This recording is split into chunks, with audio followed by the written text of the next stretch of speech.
334 athletes greeted the starter at around 6:30 this morning, and all they could look forward to was a day of torture, but also personal achievement.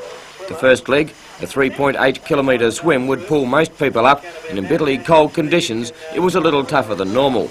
There was not a great deal in it as they came out of the water and headed off on the 180.2 kilometre bike ride. The lead changed frequently, and for some it wasn't all plain cycling. A few repairs were needed. The temperature had gradually increased, and by the time the athletes began the final full marathon leg, it was around the 32-degree mark and stifling humidity. Again, the lead changed many times, but finally, after 8 hours 57 minutes on the course, 29-year-old Tony Sattler crossed the line in a new record time. Gerard Donnelly of Victoria was a further 7 minutes behind Sattler, and in third spot was Steve Cunningham of New South Wales. In a marvellous effort, Louise Bonham was the first female to cross the line, and she did it in less than 10 hours. As we go to air, there are still some 150 competitors scattered along the course.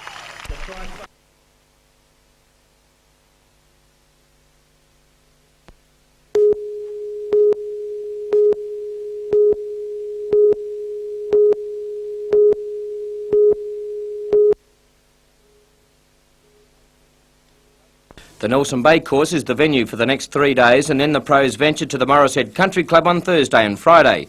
Today the players teed up in magnificent conditions, for the only problem the humidity. With fairways like carpets and greens as good as bowling club surfaces, views to match and female company, you couldn't blame the golfers if their concentration waned a little. But for these professionals, the next 5 days of golf are just another step in their careers. The Pro-Ams are a sort of a blooding, if you want to call it that, for the young fellas coming through to improve their golf, their knowledge, their experience, and then if they do well, then they can go up to the bigger national size tournaments. But certainly the Pro-Ams are a wonderful stepping stone for the young fellows. Not only are there players from New South Wales, but also overseas. We've got a couple of guys from New Zealand playing. We've got a spread from 3 or 4 guys from Queensland, predominantly New South Wales boys, country and city, but we've got 80 fellows playing in total today and for the rest of the tournament, so it's a good field. And for Eric Cooper, it's a hell of a way to make a dollar. Yeah, well, I enjoy it because golf's been my life, and I've enjoyed it, and I know all the boys, so it makes life fairly easy. But it's certainly it's a great way to make a dollar.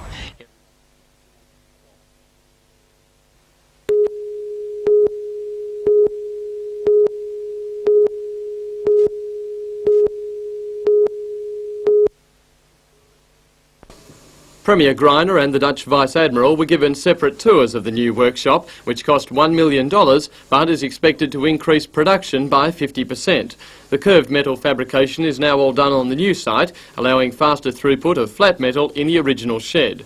The federal government has pushed the announcement date forward for the winner of the frigate tender. It's now expected in July, and the new shed is part of Carrington Slipway's gearing up process to be ready if AWS is successful. The Slipways is spending around $5 million on improvements, including strengthening the building berth, extending the office space and creating additional covered areas to allow work to continue in bad weather. Vice-Admiral Brynick, visiting Australia and New Zealand at the invitation of his Anzac counterparts, was impressed. Is it a similar operation to what you have in Holland? Yeah, quite similar. No, and the way they are doing it, and they have proved there's all kinds of things in the past, and the good cooperation between the two navies, I think they will manage. The facility was officially opened by Premier Greiner, who says he's backing Newcastle's industrial relations climate to win AWS the tender. So what we can offer is an industrial relations reality. What they can offer in Victoria is, I guess, an industrial relations list of hopes. Words which were reinforced to some degree by the presence of the newly elected Secretary of the New South Wales Labor Council, Michael Eason. I think my visit up here with the Premier today is symbolic of the union movement's determination to make this project work and to win a major contract for Newcastle.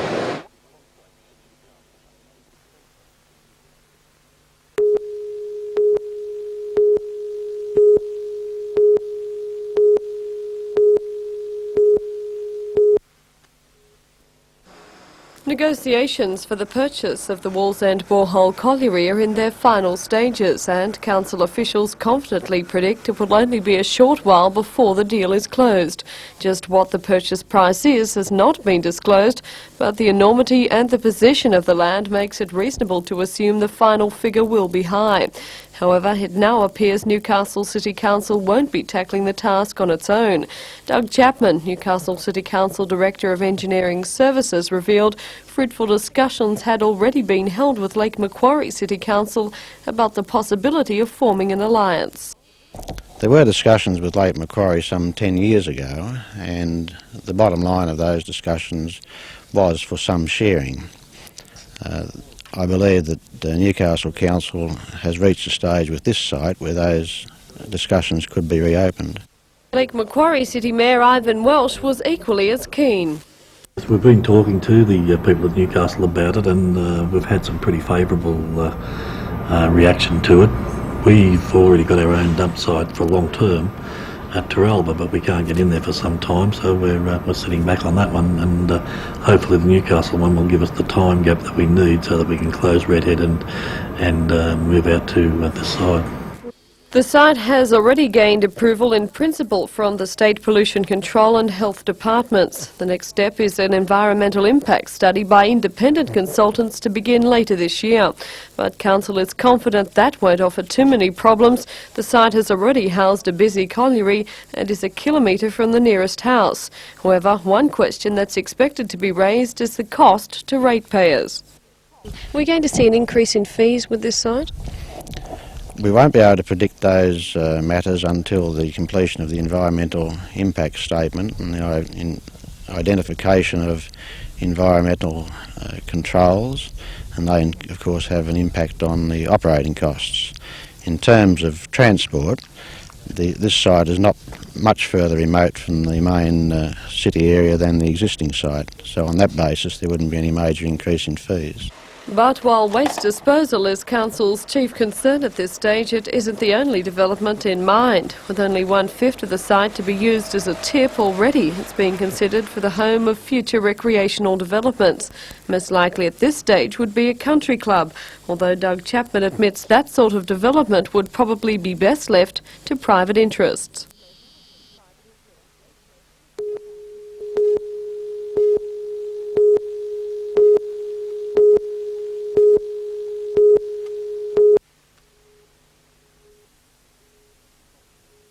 .32-year-old Colin Stephen Nuku from Werribee in Victoria appeared only briefly before Goulburn Court today. A New Zealander, he stood silently as 6 charges of culpable driving and 1 of negligent driving were read out. It was late yesterday when his semi, loaded with rolls of sheet steel on a run to Melbourne, slid out of control 8 kilometres from Gunning. The huge truck allegedly swung into the oncoming lane, careering sideways along the road and destroying 3 cars. All of the people in the small passenger vehicles were killed, we believe, on impact. In the first car, a married couple from Yass. The other 2 vehicles each carried 2 Victorian men. Rescue squads described the accident as one of the very worst on record. The truck driver was not injured. Today, forensic experts were back at the scene trying to piece together just what happened. And despite the bad weather, the highway traffic was as fast as ever.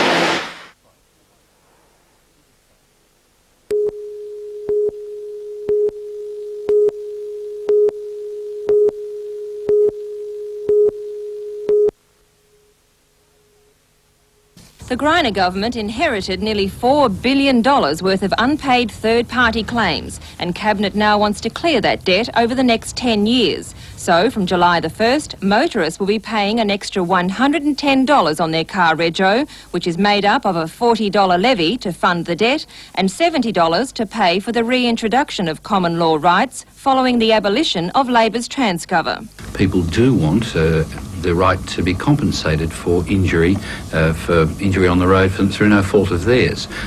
We didn't say it was going to be cheap. It means the average small car will now cost around $520 a year to register and up to $600 for larger vehicles. The family Kingswood is going to be as inaccessible as a Porsche to ordinary people.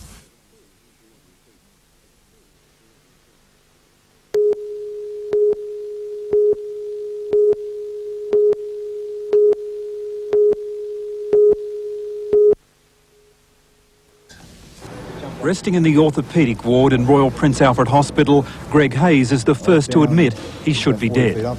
Instead, he is nursing serious fractures after a parachute stunt sent him crashing into the side of Grosvenor Place. When Hayes leapt from the 200-metre high building at dawn yesterday, he was immediately in trouble. The lines of his chute tangled, making it uncontrollable. As he crashed down the side of the building, he managed to grab one of the window louvers. Badly injured, he dangled 4 stories above this steel framework, but he struggled in vain to get a better grip. I felt my grasp slipping. I thought, oh, what is it? I'm going to go in. And for some reason, I just fell down through the slatting, and I was still conscious. A parachutist with 6 years' experience, Hayes readily concedes base jumping, as it's called, is dangerous, and admits to leaping from the building once before. It's one of those sports where you try and go and do if you're sort of bored of doing everything else. It's such a thrill-seeking type of sport. You get really scared, and that's why they do it. Will you do it again? No.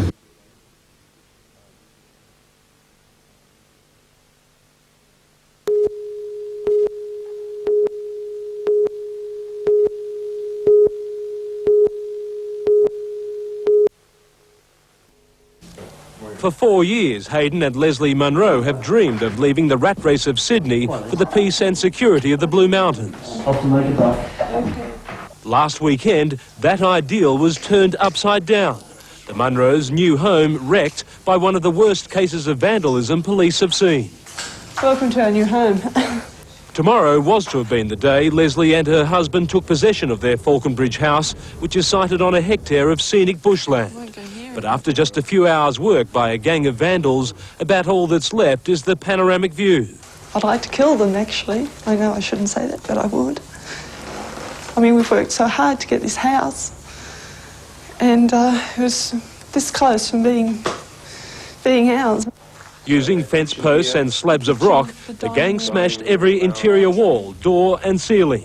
Every fitting was destroyed: stove, cabinets, toilet, mirrors and windows. Total damage bill, nearly $30,000.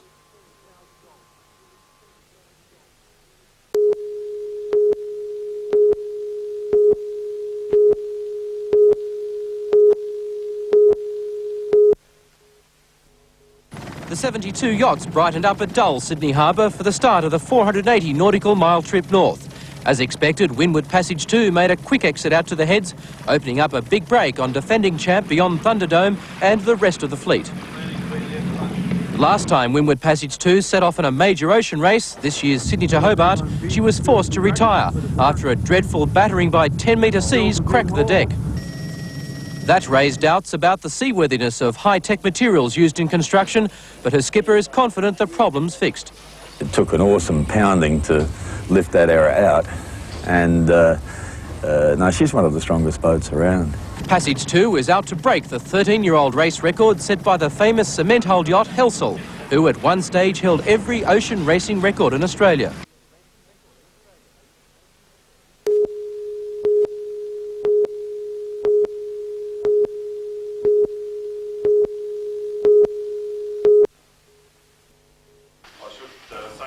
The motion of no confidence was one of several highly critical of the Vice-Chancellor and Education Minister Terry Metherall passed at today's annual general meeting. They were hurriedly included in the agenda when the Staff Association discovered Professor Morgan had agreed in principle to moves by the Education Minister to repeal the University Act and sack the University Council. Under the new Act, the Minister plans to create an interim council consisting largely of state government nominees. Dr Metherall has asked for a reaction from the university by the 21st of this month. The association is angry that the Vice-Chancellor has said he is happy with the legislation overall and has not called for a special Senate meeting to discuss the changes. So angry, in fact, that today it fired its most powerful shot, passing a motion of no confidence in a Vice-Chancellor for the first time in the university's history. Basically, we are expressing a total lack of confidence in him as the Chief Executive Officer of the university in the conduct of negotiations with the state government and with the Hunter Institute over amalgamation. In this regard, the Vice-Chancellor's position now seems to us to be extremely precarious. The Student Association has taken an even stronger stand, claiming Professor Morgan must go. The fact that he's gone against University Council wishes, the fact he's gone against University Senate wishes, it's just jeopardising the futures of the staff and the students of this university and the level of education and the reputation that this university currently has. Professor Morgan was this afternoon unavailable for comment.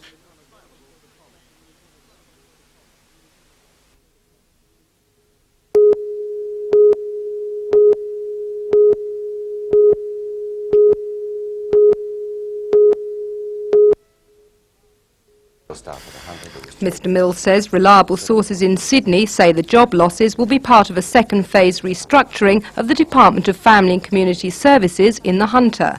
And if field jobs are lost, children will be the ones to suffer.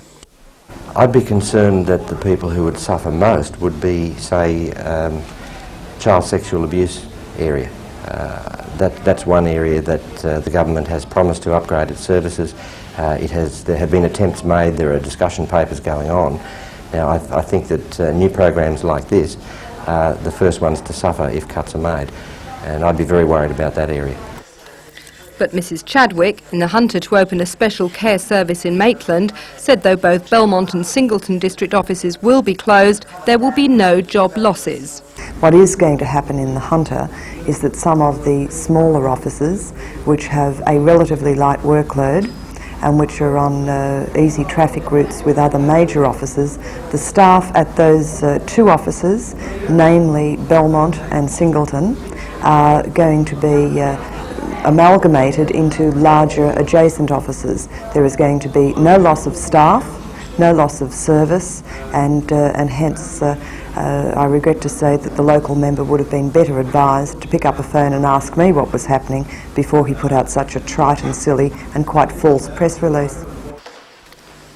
This morning, Mrs Chadwick presented certificates to the first trained volunteers who will act as relief workers in the homes of disabled and the elderly in Maitland. The aim is to give time off to primary caregivers and ultimately reduce premature admissions to nursing homes or institutions. And nearby, the new premises of the Cessnock Curry Home Care Service were officially opened in East Cessnock. The branch, which employs 42 home carers, is celebrating its 21st anniversary.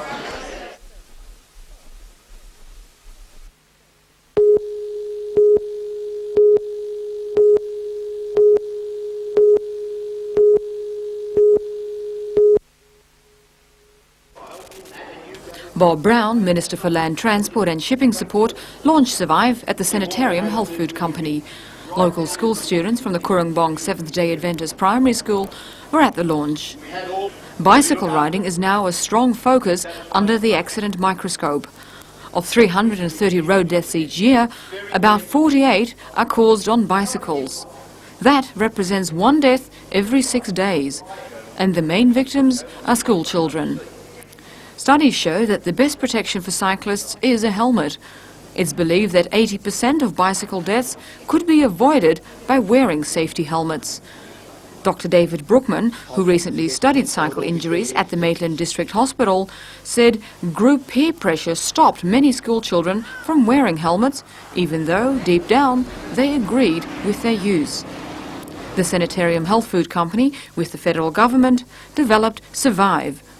The campaign involves a series of swap and save cards on a breakfast cereal package and shows young people wearing recommended safety clothing. Willie Lafitte for NBN News.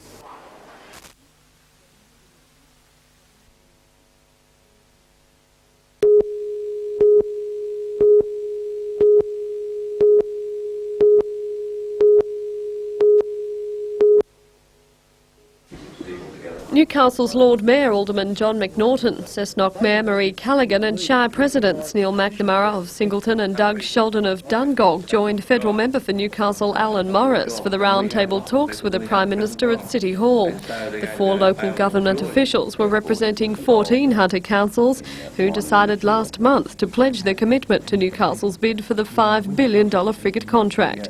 They presented the Prime Minister with the results of detailed research into the benefits of a Newcastle victory. They stressed that the Hunter already had all the necessary requirements to handle such a contract, such as manpower, housing, industrial facilities and an excellent production record. We sought this delegation simply to inform you of our total commitment to the project and to getting done what we know needs to be done. We've got a unanimity in the region on all things. We work very, very well together. I can't ever have seen in the past any region that, as a community, that is so banded together in this way. And that itself is an expression of the changes in Newcastle in the last 5 or 6 years. Alan Morris also had on hand submissions from leading organisations throughout the Hunter, representing production, union and educational bodies. Mr Hawke remained silent throughout, preferring to study the submissions. When he did reply, though, his words were encouraging, praising the Hunter's commitment to the project and admitting today's meeting had done much to strengthen our case. I think it would be good if it can be done here. I appreciate what you said at the beginning, that you understand that the decisions have to be made on taking into account all national interest grounds, but I think you have a strong case. It'll be considered favourably. To follow was a first-hand look at what Newcastle has already achieved in industrial production. Mr Hawke toured BHP's new rod and bar mill. BHP has just spent more than $400 million on Newcastle Steelworks, upgrading its rod mill and new Bloom caster, now the world's largest. During the tour, Mr Hawke chatted with workers, and his enthusiasm left a lasting effect. Good to see him up here. Very good. I think it's the first time he's been up to the rod mill. Afterwards, in a speech to a large gathering of local dignitaries, Mr Hawke paid tribute to what BHP had achieved, although ironically, his words gave new hope to the frigate contract. The names of BHP and Newcastle have been synonymous with hard work, sweat, planning, investment, all of the qualities that have been necessary to build a big industry. And may I say, on the broader canvas, all the qualities that are necessary to build Australian prosperity, Australian jobs.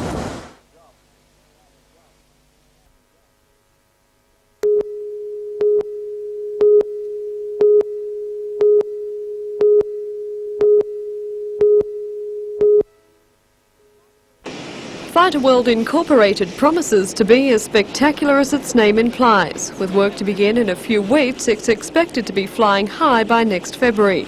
The project will be the only one of its kind on any Australian Air Force base, housing not only former and modern-day aircraft, but also hands-on displays, activities, and even a viewing platform adjacent to the base runway. Prime Minister Bob Hawke was given a detailed rundown on what the museum will offer today, as well as a special memento of his involvement. Then a special treat for the PM, to sit in the cockpit of an FA-18 Hornet. It was a case of déjà vu for Mr Hawke, who himself was a pilot during his days at Oxford, though he admits the Hornets are a little more upmarket than the Chipmunks he once flew. A little bit more sophisticated. Would you like to go up in one next time? Well, I've just been thinking about that. I'm just wondering whether to commit myself to it or not. I'll go and be with you. I talked to my Minister Beasley, who had mixed emotions about it. But while the Hornets may be sophisticated, Mr Hawke still couldn't help asking after his old flagship. You don't have any chipmunks, do you? Unfortunately, no, we don't. No, we don't. As for the Fighter Incorporated concept, Mr Hawke was impressed. I think it's a magnificent concept. Very, very good. Certainly very pleased to be able to support it.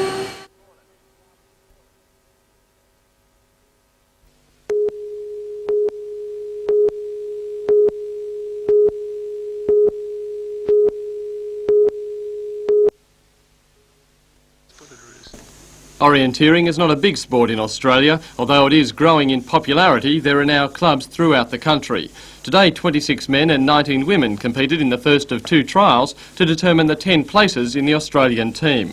Each competitor is equipped with a compass and map showing a number of checkpoints. They must cover the course as quickly as possible by whatever route they choose, marking their card at each checkpoint as they go. The men run 13 kilometres, the women 9.